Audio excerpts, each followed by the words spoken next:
none other than a shining light right behind me. And I'm gonna tell you, man, with that light, I am able to shine because I have beacons. And the beacon is none other than Ice-T and Spike. What's going on, young folk? You guys are great. What's going on, man? Yep. All right, my guy Spike, you sound amazing. Ice-T, I don't know if you've been interviewed in the past, man. I need a mic, right? There you go. How you doing, King? Everything's great? Hey, man, they told me you were doing an interview. I'm like, that's my guy right there. That's dope. You know what? It's so wonderful to see evolution, man. But Spike, I'm looking at you, young man, my brother. What you say in this book, Split Decision, okay? I know who you are, B. You a don out here in these streets. You certified. Your man, Spike, flowers, man. This Split Decision book is everything. Thank you, sir. Everything. Thank you. Now, Spike, I'm lucky enough to live a life where I really connect to this Split Decision. Of course, Ice-T's Ice-T, and I can't wait to get to the young gentleman who is the reason why Breaking was such a phenomenal movie and everybody went out and watched it. But Spike, you was out there in the cloth, man, and life happens. You loved baseball and you was dedicated doing your thing when it came to the sport, and the streets had a little shine to it, man. And you gravitated to it. If you can, how serious was that? Was your love for baseball, man? At one point, baseball was everything to me. That's what I should have become. And at the end of the day, when you straddle the fence, even when I was playing baseball, when I was in junior high school, I was dabbling in small time crime, nothing big. And so there came an era when my brother was this skill set of breaking into stores, burglaries, as we call it. It was the Berg era. And he would take entire stores and come up like that. And while I'm trying to concentrate on baseball, I would look over there and I would miss hanging out with my brother. Because in our lesser crime days, before he became this monster in my neighborhood, I went to play baseball. And one day I came home and my cousin Rich, my brother, and one of my homies, T-Money, they scored like $80,000. And when you're young, 17, 18 years old, that's impressionable about you. And then they ride in these brand new Cadillacs. Imagine, I had a cousin named Rich that was just 11 years old who had to damn near sit on a pillow, the seat over the dash, and riding around as a young kid in the 7th grade. It was just mind, ground shaking for our neighborhood. It put us on the map. And so I got my coach had told me I had to cut my hair. Something small as that I allowed to mess me up. I played in the era of Eric Davis and Daryl Strawberry and them. I could have became this baseball player, maybe. I'm not saying I was nowhere great as them, but I had a chance.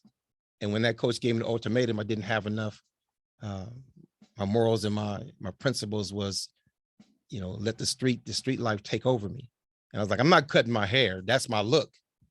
I tried to trick him. I tried to roll my hair shorter, and that didn't work. So at the end of the day, I walked away. Like, nobody forced me. I had an opportunity. If I'd have cut my hair, I would have still been on the team. I walked away and started hanging with my brother. You was out there, man. And I love in the book, there's a lot of slang that you hit. You got trim, licks. So there's a lot of things in there that I love. Me, I was a booster, and which I was doing in the West was very, very, very bold, man. With with the sledgehammers and all that, very bold. Now, what's very interesting to a lot of the folks out there, I want to make sure I encourage you guys throughout this interview to go and Google Split Decision and make a wonderful purchase, because by doing that, you are supporting a hip hop entity like Ice-T, somebody who really seen the other side of darkness. My man Spike out here, and they both out here shining. Ice-T, success is great on you, but I gotta say, Spike, freedom looks amazing on you, King. And I'm so happy you out here shining and you're really having this story told. Ice-T, if you can, what's really intriguing, adversity is amazing. Spike had his family. He was out from the West, but you was out there with your aunt who was like, yo, not feeling you, fam. You have to move out. And you still navigated in a space where you stayed kind of focused, but you had the discipline of a player. Where did that discipline come from? Well, survival hit me quick, Destroy. You know what I'm saying? I lost my mother when I was in the 3rd grade. I lost my father when I was in the 7th grade. So I'm orphaned. And I didn't know what was going to happen. They sent me to Los Angeles to live with my aunt, who had already raised her 2 kids. And she like, you here because I got to take care of you. And I hated it. I went to a white junior high school, Palms Junior High School. And then I went to Crenshaw High School, where I was introduced to the gangs and things of that nature. But I wasn't happy. It was no happy home. It wasn't no family moments. It wasn't no I loves yous and none of that. And so at 17, when I was just about to turn 18, I took the money she was getting Social Security from me, which was $250 a month. And I said, give me that and I'm gone. So she gave it to me. I spent $100 on rent. I found an apartment in the hood. I spent another 100 on food and another 50 I had to hustle with. And I'm still in the 12th grade. So by being in the 12th grade on my own, I became very popular in the school. And I've never dealt with a living relative or anybody since. I've been on my own since 17. So that survival instinct kicks in quick. And taking that $50 and learning how to flip it and make more money to survive just becomes innate. You just start to learn how to do these things. And I really didn't get involved with heavyweight crime till I came back from the Army. I had a baby when I was in the 12th grade with a girl who was in the 10th grade, my daughter. And I went into the Army. And when I came, I did 4 years in the military. And when I came home, that's when I hooked up with Spike. And that's when we started taking down these robberies. And extremely active. We were committing 4 or 5 felonies a day, every day of the week. Maybe might have take off a Saturday to go party, but we were in fully active, fully active. I see. I gotta ask you, man, that one part in the book where homie showed up to one of the licks in a pair of loafers or something like that. Well, that happened later on. You know, as the game goes, your teammates will start to go under. People start catching cases, and by then, I think Spike was doing his first bid. Nat the Cat, all the different cats were getting stuck. So now I'm working with 2nd string players. And so these brothers pulled up and they like, Ice, man. I said, I know where I got a lick out here in Pacific Palisades. So, because we're always looking for them. When we out shopping, we're looking for places that we called sleep, like some place that could get got. There's no security guard with a gun. There might be 1 or 2 people. That was sleep to us. We could beat them. And I took these 2 cats. And I don't want to say their names now. It's funny, you know, early in the book, I say people have to learn how to tell stories without implicating those that may not want that particular story told. You say somebody's name, they're like, man, I'm a minister now. Ice, what the hell are you doing? You know what I'm saying? You know, so these 2 cats and we hit the lick, we go in the spot, I put it down, break all the glass, grab all the jewels. Me and one of the other guys take off. The homie behind us is busting his ass on every corner, and I used to set up these getaways that were like parkour. Like you wasn't going to catch us. We were all athletes and we were fast. So the getaway was 100% more important than the lick. And here we go. And I look back, bam, I see him bust his ass. We hit another corner. I look back, bam, this nigga falling again. Now we're gapping this fool. Now, the last part of the lick was a parking lot that led up to the car, which was a hill was made out of ivy, which was supposed to be hard for someone to chase us up. I'm looking back. This nigga is way across the parking lot, still running, busting his ass. This fool had wore Gucci loafers to a lick.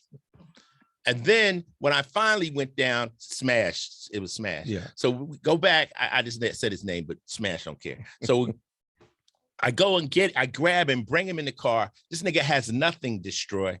He has nothing. He doesn't have a ring. He ain't got a chain. And this nigga gets in the car talking about what we got. I'm like, what do we got? Nigga, you made us sit here fucking 10 minutes. The police is probably, let's get home and shit, and we'll talk about this. But yeah, you gotta come ready. But we survived that. And at that point, I was like, man, I can't go out here with these amateur cats. I can't work like this. Man, I dig it. Now, Spike, I'm not gonna lie, man. There is something about it that becomes the allure of it, almost a drug like on a lick when you coming up on something or someone and you go home with your cats and you're like, man, I'd say it was a good day. And it was to a point for me where I would do it just for the adrenaline. Yes. You know, was that something for you guys? Oh yeah, it was more than just adrenaline. It became a way of life.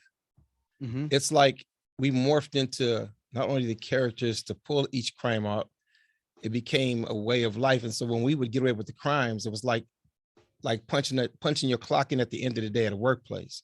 You're there, you're finally made it to your safe zone, and you're looking and you got every fucking piece in that store. Rolexes, Petit Philippe, Piaget's, diamond faces. And you know that you guys are just, as they say, came up. We just come up, we hit the lick. So when you do that, it reinforces like you're invincible, like you could go do it again. Because like I said, when we used to go out, we used to try to find places that were sleep. Our advantage, we play bar rules, element of surprise. All those things were the rules, the code, don't hurt nobody. Don't use guns, do all these things. And one of the reasons you don't want to hurt nobody is because if you just take property, most of these places are insured. And D-Stroy, let me say this, a disclaimer. I'm not trying to ever tell anybody to try this shit. Don't try this shit at home. All right. This is back in the day. This is before cameras. This is before all the different ways, before snitches, before internet, before YouTube, before, you know, everybody telling on every motherfucking body. This was back in the day when the code still existed. But, you know, like you say, if you hurt somebody, like you boosting, right? You was boosting. If you hurt somebody, the cops are going to chase you forever, especially if somebody dies. But if you just take the property, the insurance is going to pay for it. One thing, we never hit people. We never messed with people. I wasn't a robber out jacking people on the street for their jewelry. We hit businesses and establishments. And that's why we was able, I was able to be successful and never get caught. I don't have one felony on my record. Mm-hmm. Well, I think what was, I mean, once again, Shade 45, Sirius XM with Ice-T and Spike talking Split Decision, a wonderful book you guys should get. Now, I love that you acknowledge how times are different. And I do want to talk about the difference, if you can, because I know you're a man of foundation and you come from a certain cloth. The difference, because I do not like to sensationalize the criminal life and kind of like merge it into hip hop life, as I do see one saved me from the other one. If you could speak to that, I see, in regards to street culture and hip hop culture. Well, street culture, Iceberg Slim calls it street poisoned, you know? And a lot of the code that goes out there as far as the streets is, you know, masculinity is a premium. So you're trying to be the toughest, the coolest cat, because you won't have nothing else in the hood. So those slick cats or those tough cats, they're more like respected. Now, when you get into hip hop, the same thing goes. You know, I added the element into music. I was the first one to bring drugs and guns and that stuff into hip hop music. So now what you're seeing is a lot of kids with the drill music, they're pushing this hardcore murder line, which to me is like crazy. Like, it's kind of like you want to get into rap to get out of trouble. You know what I'm saying? It's like you want to get out of trouble. You don't want to self-incriminate yourself and put you in trouble. Now, people say, well, Ice, you talking about robberies now, but there's a thing called a statute of limitations. I haven't broken the law in 30 years. I don't jaywalk. You know what I'm saying? I got to pass. But I just think that hip hop was a chance for a lot of people to find a way out, to tell their stories. And now we have businesses, we have clothing lines, we have people that own record labels. It's opened up so many different lanes for us, that limited opportunity to where you say, oh, I got to sell drugs, or I was telling the day, I was saying, yo, okay, you sell Coke. Let's go to Coke dealer, right? Coke, you only doubling your money, right? You step on it, maybe 1.5, right? Right? So Coke. Nike makes a shoe that probably costs them $20 and they're selling for $300, $400. That markup's 300%, right? Now, why would you sell drugs instead of the shoes? Because there's a line for the drugs. There's a line that the demand makes it sell faster. It almost sells itself. But have you seen the lines out in front of these sneaker stores? You see what I'm saying? Mm-hmm. So you have to take that knowledge, you understand marketing and knowing how to sell stuff and do things, and take that energy and aim it at something legit. And you could be successful. You see Puffy, you see Jay-Z, you see 50. All of us are street hustlers, and all of us have been successful. So the theory that all you can do is break the law is bullshit.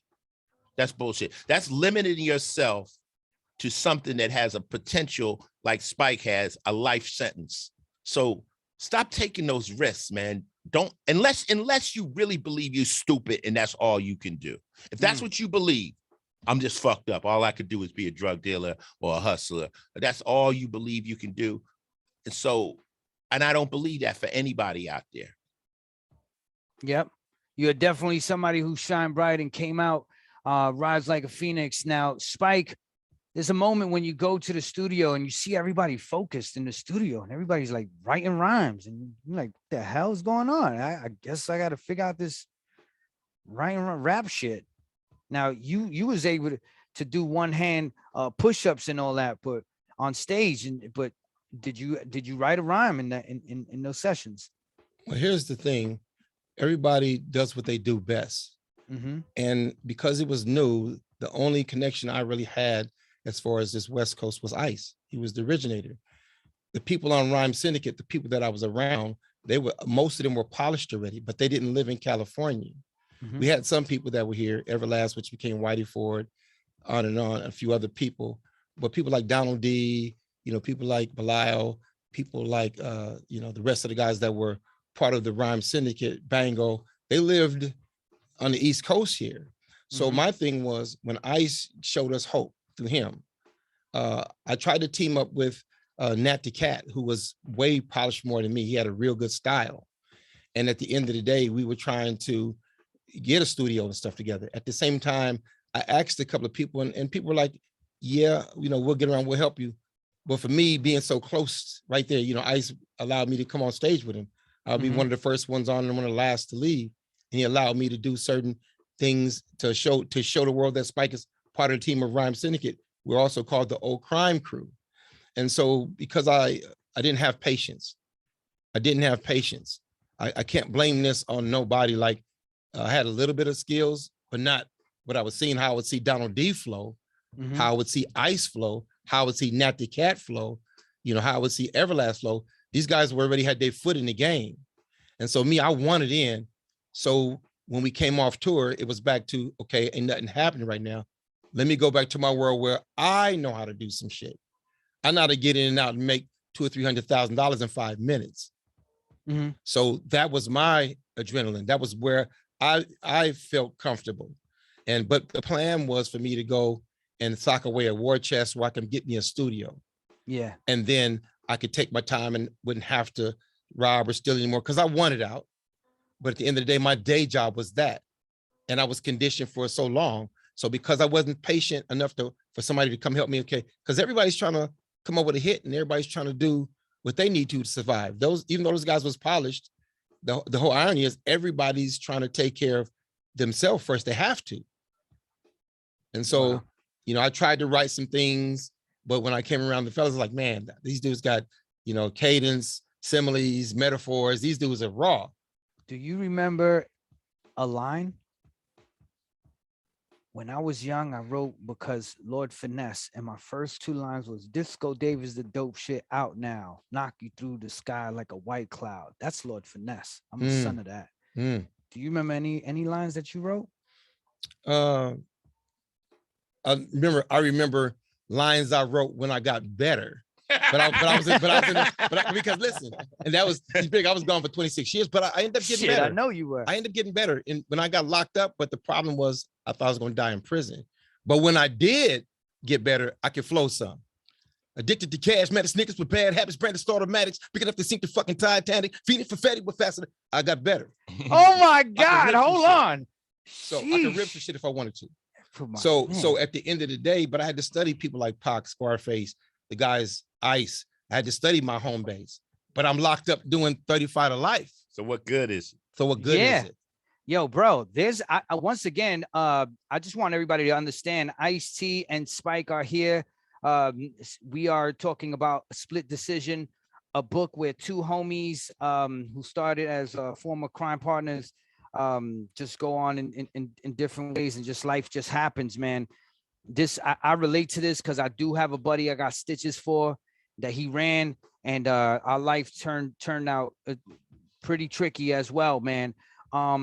There is one story in here, brother Spike, that you talk about the norteños, right? Where this dude started the smoke, and then when the real beef was about to happen, he wanted out. See now, how did that, like, in your mind, like, just that prison life is wild, man. I want nothing to do with it, man. But I read that and I'm like, man, Spike, you were in the mud, man. Yeah, at that time I was in Susanville doing a violation, but it doesn't matter if you're doing a year or you're doing 10 years. When you're around the prison politics, it's different than street politics. And so this particular person, if you saw him, you're like, this is a monster. This is Debo. And then the person would go and he started something. He walked in a crowd of Hispanics, and I say norteños because they were Northern California Hispanics, and they with the business, like less talk, more action. And we knew that, you know, from a Black perspective, you have the Crips and the Bloods, you have the 415s, you have different factions of the Black cars in prison, you know, cliques. So when that guy did that, he did that on one of their most sacred days. It was Cinco de Mayo. Right. And he walked straight through them. And when he walked through them, at least 200 or 300 Hispanics, because that's their prison. Anything up north, they run that. They control that. As far as Hispanics is concerned, Blacks will hold their own, but still when it comes to politics, you got to know when to hold them and fold them. You got to know, like, you can't cross the line with these dudes because they're forced to have to react. And that's what happened. I want to tell everybody, man, sorry, but I got to tell you, man, everybody, to get the full story and really digest greatness, check out Split Decisions, Life Stories, Ice-T and Spike. Salute to Douglas Century, Simon and Schuster for putting this one out. And you know what, D-Stroy? Also, shout out Kenny Ivey. Pimpin' Ken had the plug at Simon and Schuster. He helped get Little Boozy, his book, and Kenny Ivey hooked this up for us too. For sure, man. He said it, and in 5 minutes, they were like, Ice, whatever you want to bring to the table. And it was Split Decisions. Ice, it's an honor. You know, man, you high regard, man. We got a statue of you in front of my house, man. You serious business right here, man. Come on, man. Hey, Spike, yes, sir. It's an honor and a pleasure, man, to see you out here free, enjoying the fresh air, man. It's really important. It's an honor meeting you. I love the way you did your interview. Yeah, man. You know. Oh no, he's the business. You know, D-Stroy is wild, man. He's been in my house. He's crazy. We have fun in Arizona. I love this cat. Oh yeah, I spoke highly of you. Yeah, man. It's an honor when you have homies in high places and low places, right? I see. What we say, and the players say, it's always a treat when players meet. There you go, man. Shade 45, Sirius XM. My name is D-Stroy. Everyone's success and nothing less. Yao Ming. Let's go. 6 in the morning, police at my door. Fresh